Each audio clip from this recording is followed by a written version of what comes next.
St. Patrick's Day. You ever celebrated St. Patrick's Day? I try to wear green on Do you? Hey everyone! Happy St. Patrick's Day. I've got my hat for later, but I thought that I would not share that fun look with our guest that I told you about yesterday, that we're going to have Michael Shane Wilcher here from the Warren County Commission. And so we're going to go right into that interview. It's great. We had him back a couple months ago, kind of give us an update. Mr. Wilcher is very focused on making sure the public has access to the process. Would that be a good description? Yes. When I came into office, one of the things that I've done that has never been done before is I try to film committee meetings, because a lot of the people understand we have monthly meetings, and it's very well known that the public is invited to come there, but what a lot of people don't understand and they don't get to see are the small committee meetings where 5 county commissioners get together, and that's really where decisions are made. And I've often said that the full county commission meeting is almost theatrics, in that things have been decided by then and in committee, and your other 19, in our county we have 24 commissioners, and by the time it gets to the full county commission meeting, the other 19, they see how the 5 voted or discussed in a committee, and they usually go along with that. And so what I've been doing is I tape a lot of the committee meetings when I can get to them, and I put them on my YouTube channel, and a lot of things have come out. I mean, we can, and everybody's human and can make a mistake. We can catch a lot of mistakes in keeping minutes and parliamentarian rules by video that other times people wouldn't ever see. So that's one of my things. I try to be very vocal and very public. I have a Facebook page, email, phone numbers. Our addresses are listed on a state page for you to send letters to our house. There's no notice not to send letters to our house. So I really think the people need to get more involved, and I think it's a large part of that is the elected officials' responsibility to draw them in, because a lot of people don't understand what their rights are or what access they have to elected officials. So yeah, that's what I try to do. I try to tape committee meetings. That's the ones that people don't normally see. That way they can see how we act in small committee meetings, because that's where the bulk of decisions are made in local government. And I totally understand that, because you can't, you've got to get into the meat of issues, and not all 24 can really spare the space at a meeting. Yes. So I get the process, but you're opening up to the public. I mean, they're open to the public, right? Yeah, exactly. All meetings, all local government meetings are open to the public. A lot of people don't understand. When I came into office, they didn't have an understanding that there's meetings besides just this monthly county commission meeting. There are smaller committee meetings all through the month, and everyone's invited to those. Very few public come out, and I understand that. The public elects their officials to do their work, and they believe they're going to do what they would want them to do the whole 4 years they're in office. Sometimes it doesn't pan out that way, and that's why the people really, if they're interested, they need to be coming out to the committee meetings, and they can pick the committees that they really feel strongly about, health and welfare or buildings and grounds. You can pick what you're concerned about, and you go to those committee meetings, and that's where you can really, I say, have access to your elected officials, but you don't always have access even there. And in fact, this coming Monday night, I've actually made a resolution asking to add time for public comment to our monthly full county commission meetings. We've never had that before. And people just assume that they can go to these meetings and speak out. You can't unless we give you permission. And I hate to even say that. It sounds so draconian to say we have to allow you to speak in those meetings. And I understand time constraints and stuff like that, but denying the people access to those meetings and an opportunity to speak, that is totally against what we are as a nation, I believe. So Monday night I have a resolution that's coming up, and it will put permanently on the monthly docket a time for public comment. Our our city government has had that for decades in Warren County. The Warren County Commission hasn't. And it just blew my mind that, you know, it took the animal control. We've had some issues with our animal control locally. Yeah. And that has really brought up the issue, you know, the animal control is not really my issue. I'm not on that committee. My brother is. My brother's county commissioner. But it brought up the issue of the speech of the public being able to have access and speak out on issues. And that's when I saw that the public were being denied access or the right to speak in a meeting. That's when I thought that needs to change. They need to have an opportunity to speak. You know, when you have people coming out in walkers to meetings because they care about it, you need to respect them enough. They are the people that put you in office, and you need to respect them enough to give them the time to say their piece, you know, reasonably. I mean, I don't think any of them would want to delay the meeting or hold it up. We need to trust the people in what they want to do. And but the animal control issue, there's been some negative in the past, but it's been very positive here recently. You know, we've been able to turn our animal control facility around in the last few years under certain leadership, and certain commissioners have really strived to make that. We've had some problems in the past, and they've really strived to improve that, and they have. And most recently, there has been a county commissioner. His name is Blaine Wilcher. That's my brother. He's been in office for 6 years, and I'm newly elected commissioner. But my brother, Blaine Wilcher, he's made a resolution. He wants to add the term adoption to the Warren County Animal Control.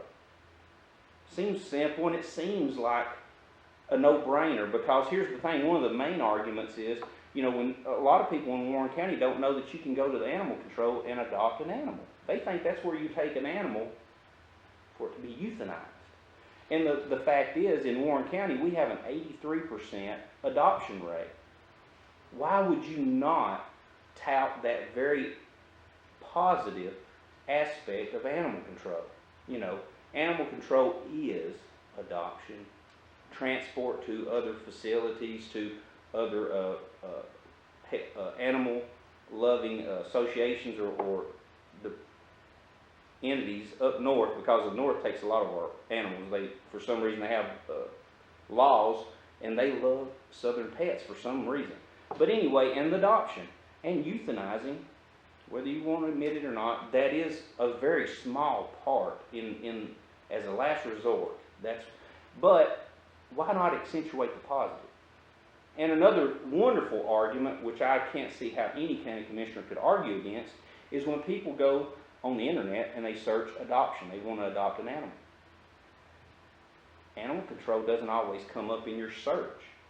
So when you get on and you search for animal adoption, Warren County Animal Control may not come up. But if you have Warren County Animal Control and Adoption Center, as my brother, Commissioner Blaine Wilcher, has proposed, and will be on a resolution this Monday night, you know, once that term is added in that department, it'll be an automatic. It will come up as an adoption center.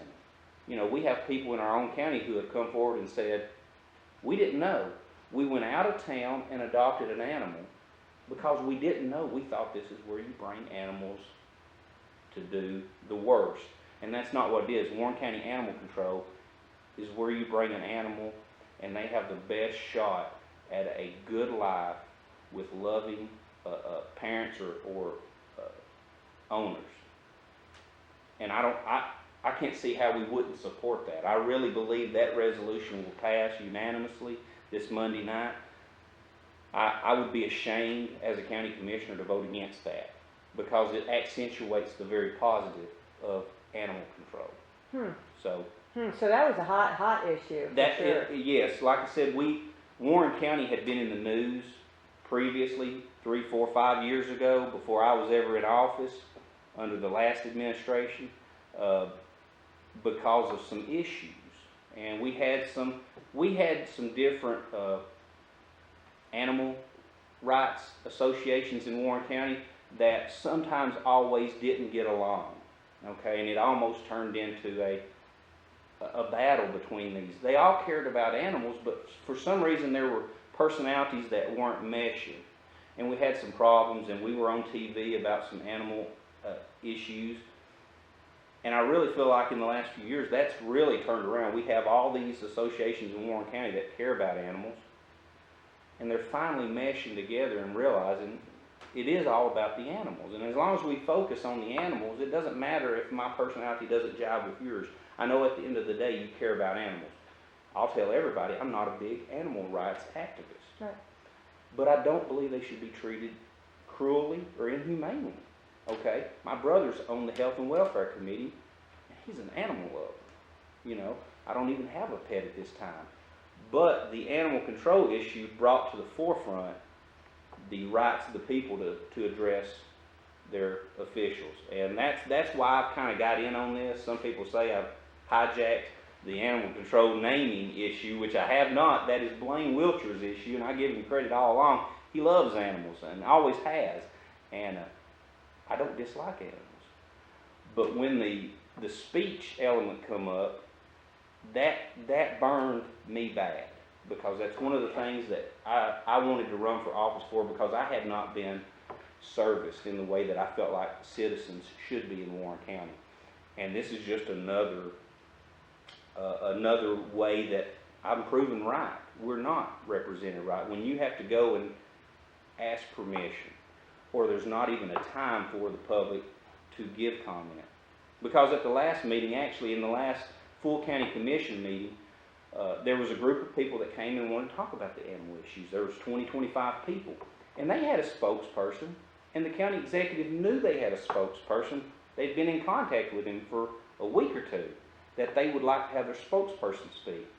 He knew that. So I made a motion to amend the docket to add a time of public comment. There were 7 commissioners out of 24 or 23. I think one may have been absent that night, but there were 7 commissioners out of 23 that night that voted to hear the public. You had 16 county commissioners who voted they don't want to hear from the public. And the county executive knew that this group had one spokesperson that wanted to speak for them. And even if they had 2 or 3 other people, the county executive has the right to say, I want to hear from anybody and everybody or not. And he could very easily, without me trying to amend the docket, the county executive could have said, you know, I know there's some concerned citizens, they've been emailing me, and we do have some issues. I'd like to hear from former Commissioner Sally Brock, who would like to speak, or does your group have 1 or 2 people that do? And he didn't do that. He just, it just languished. I made the motion to amend the docket to add a little public comment. I got a second. We voted, and only 7 county commissioners out of 23 that night voted to hear from the public. And it blew my mind. So I'm really, and so I made it in the form of a resolution that will be on the docket this Monday night to add that permanently to our meeting agenda from here on to eternity, or whenever they want to vote it out, who would want to do that. So I'm really anxious to see if anybody has changed their mind this coming Monday night, because it looks like it would be political suicide to vote against hearing from the public. You know, and I do hear, I know some people say, well, you can't let them speak all night. They get 5 minutes. Well, here's the thing, and I've made it very clear, and they knew, any county commissioner that knows Robert's rules would know that at the time I made that motion, or this coming Monday night, any county commissioner can stand up and go, I love that idea. I want the public to have a time to speak. But in the interest of time, I'd like to amend your resolution, Mr. Wilcher. Make it 3 or 4 people. Make it a 3-minute time limit. Any elected official can choose to stand up and amend my resolution this coming Monday night to restrict the people's access to speak. I'm not going to do that. I'm simply making the resolution to allow the people to speak at every county commission meeting if they wish to do so. Any county commissioner is more than welcome to stand up and start restricting their right to speak. I'm not going to be the one that does it. Right, I hear you. So Robert, do y'all get training on that? I was kind of wondering, because I know when you get elected to state office, you know, you learn, they put you through a crash course in Robert's rules, even if you hadn't known it. Do y'all get training as a county commissioner on how to properly execute a meeting and to, you know, ethics and all that, you know, stuff? No. Wow, okay. No, I mean, we can go to state-provided conferences and stuff, but let's be honest, if you're a common citizen who runs for office and wants to change things, you've got a 40-hour-a-week job. You know, I'm having to take vacation time just to come here and talk because it's important to me that people understand. But no, you know, the first thing I did was, and I knew some of Robert's rules before I took office, but the first thing I did was I bought a Robert's Rules copy to read it. You know, so I operate from that. I try not to do anything that's against Robert's Rules. And the thing is, everybody's going to make mistakes. And as an elected official, you can make a mistake. There's always a way to correct that mistake and do it properly. You know, just 2 nights ago, I failed to write down the votes on one motion on the minutes to a meeting. So I immediately, when I got home and I noticed that, I started calling the commissioners on that committee and I said, hey, I failed to list the vote. Did we vote? Because I was writing minutes down and there was a discussion going on, and the person that keeps the minutes sometimes gets confused. And I don't mind to admit that I make mistakes. So I called the commissioners and emailed them, and I said, and the leadership, and I said, how do we correct this? I said, I know we can meet 10, 15 minutes before the full county commission meeting on Monday night if you want to, and we'll take that vote, and we'll make it right. And we won't charge the taxpayer the $25 per meeting fee that we get to do that, because it's my mistake. I didn't write it down. So, you know, and I think often when elected officials are caught doing or making mistakes, they don't own up to it. And I think that's what people do not like. You know, I think it's much easier for an elected official to say, hey, I made a mistake. And there's an avenue to correct it properly, and that's what I want to do, instead of just not acknowledging that you made a mistake. I've actually taped meetings in the past that were in violation of sunshine law, and I've asked for them to be corrected, and they never have. And I've got falsified minutes to other meetings. But the thing is, if we just follow the rules, you know, there are avenues to correct any mistakes that we make as humans, because we're going to make them. But well, it's tough, you know, and once again, what you're talking about with the 40-hour work week, you know, everyone forgets, even with the state legislature, I mean, it's a part-time legislature. So, I mean, not having the I don't think a lot of people, and this is just, you know, what I think, mean to do wrong. yes, You know, I just don't think they're trained to do acceptable, because unless you're in a Rotary or in Yes. one of those, you know, Chamber of Commerce Yes. where you have like meetings that are Robert rules and organizational, man, you just don't know. Exactly. So I think a lot of times in the ethics issue, you know, if you're related to someone, you got to step out of a vote, those kinds of things. I mean, unless you're taught, You won't know it. And, you won't know it. And I've actually, within a couple of months of being elected, I actually sent an email to leadership saying, hey, I made some suggestions. Right. You know, one of my simple suggestions were when our committees meet, we need to have the minutes from other committees, because sometimes what this committee is doing over here has to come before our committee, and if we don't find out about it until the monthly full county commission meeting, well, that's a lag in time that we could be doing something positive. Mm-hmm. And we often don't know what's going on in other committees, and I think we do need to know what's going on in other committees. You know, it does affect other committees. But the training, you know, I immediately addressed some of the Robert's Rules violations and Sunshine Law violations that I knew about, and asked for ways to correct that stuff. It's sad, you know, that you go into office and you don't at least study the rudimentary Robert's Rules and how to operate, and, you know, you don't meet outside, you don't discuss stuff outside of those meetings. You know, I mean, even if you get on the phone, if you start talking about how will you vote on this, that you're not supposed to do that, you know. I mean, recently in one of my videos, the county executive asked one of the county commissioners, do you have the vote about a pending resolution? Do you have the votes?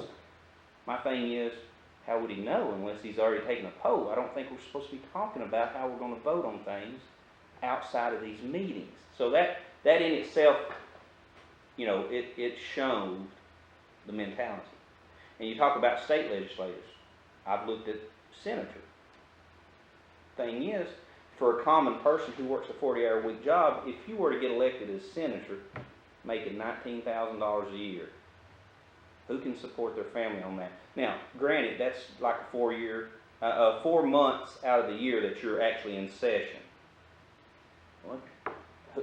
What common person can find an employer that will work around them and allow them to serve the public like that? So it's very hard. I mean, that's why we don't have a lot of young people who are more common. I mean, you have very well-off business people, attorneys, doctors, stuff, retired people that are able to go into office and serve. I really wish there was a way that more common people could go into those offices. You know, people that still understand what it is to live paycheck to paycheck or have to provide for their family.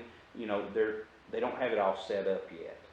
They're the kind of people that we need fighting for everyone, because they still understand what the struggle is. You know, but as it's set up, you know, if you ran for senator and got elected and you're making $19,000, $20,000 a year and you don't have somebody that'll work around your schedule, you can't serve the people. And that's been one of the things that I've looked at as far as just looking at what could I run for senator. You know, and that's one of the things I'm kind of grappling with. You know, how would I support? What about state reps? State reps coming up this year too. That's true. That's true.